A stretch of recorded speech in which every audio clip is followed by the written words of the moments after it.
Un scandale qui ne va pas améliorer les relations entre la France et l'Algérie. Au conflit diplomatique s'ajoute la grosse ardoise laissée pour les hôpitaux français. À près de 45 millions d'euros, c'est le montant total de la facture laissée par des patients algériens dans les hôpitaux. Phénomène rendu possible grâce à des accords signés entre la France et l'Algérie. Les patients en question répondent à des critères bien précis. Alors, comme vous l'avez entendu, scandale médical quand l'Algérie laisse une dette de 45 millions dans les hôpitaux parisiens. Vous allez voir que on veut bouffer de l'Algérien. On veut juste trouver des excuses pour bouffer de l'Algérien.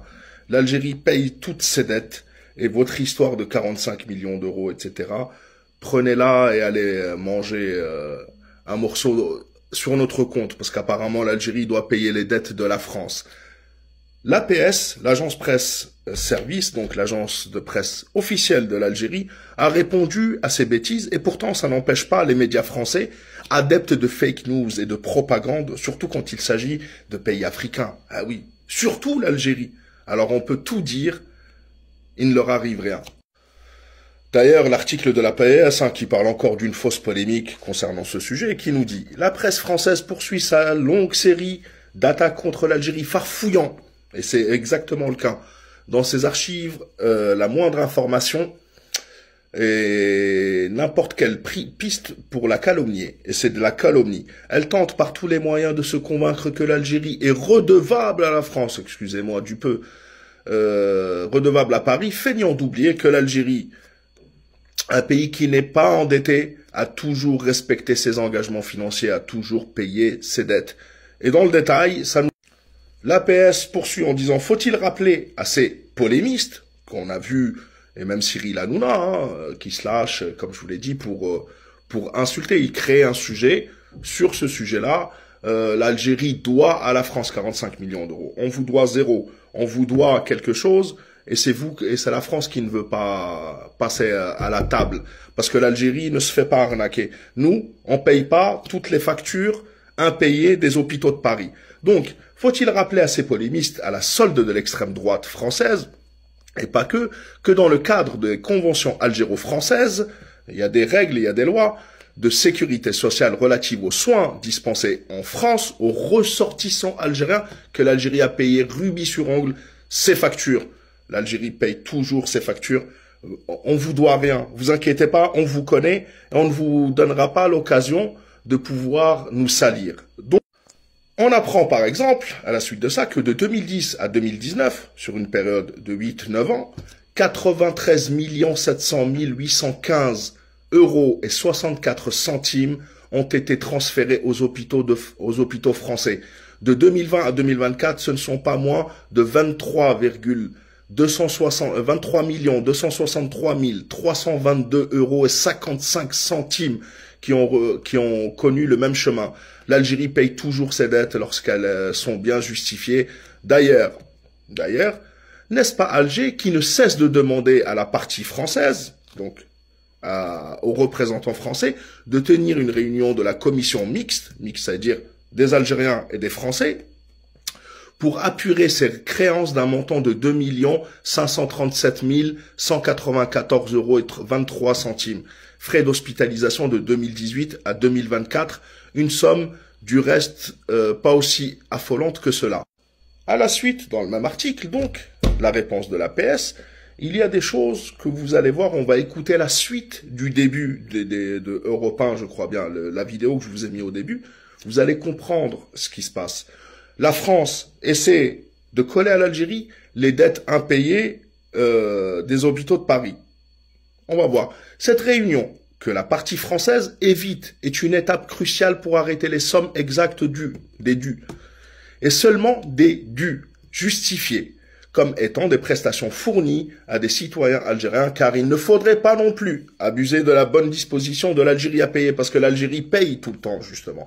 Et pour cela, il est impératif que ces factures soient bien celles de citoyens algériens soignés dans les hôpitaux français, sous les formes d'usage de la prise en charge bel et bien définies. Donc, l'Algérie veut bien payer, mais dans le cadre de prise en charge de l'État. C'est-à-dire que l'État algérien fait des prises en charge de citoyens algériens pour qu'ils aillent se faire soigner à l'étranger.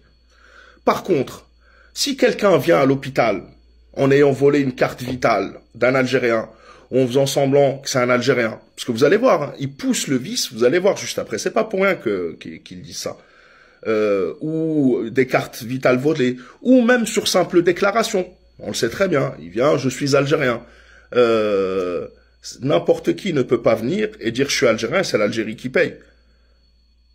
Faites-vous payer par ces gens-là.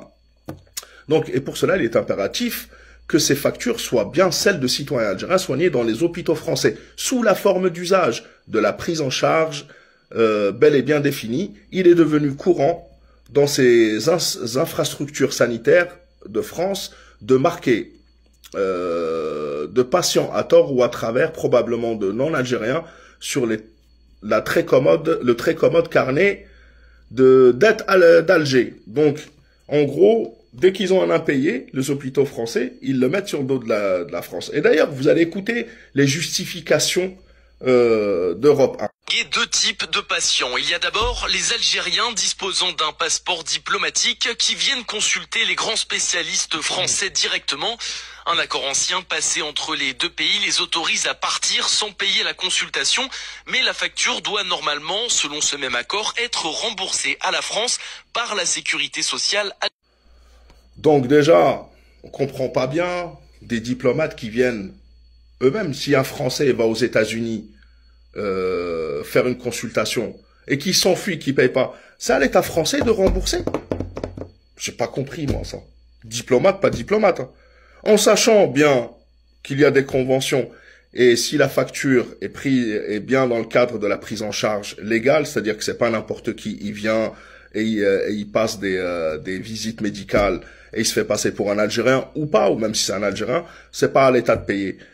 C'est à vous de régler ce problème, mais au-delà de ça, il n'y a aucune preuve. Ils disent ça pour dire ça. Écoutez la suite. Et puis il y a d'un autre côté les patients algériens moins fortunés qui profitent d'une visite familiale en France pour venir se faire soigner à l'hôpital. Pour éviter de payer, certains empruntent la carte vitale d'un proche français ou ne règlent tout simplement jamais la facture envoyée à leur domicile. Le phénomène est connu.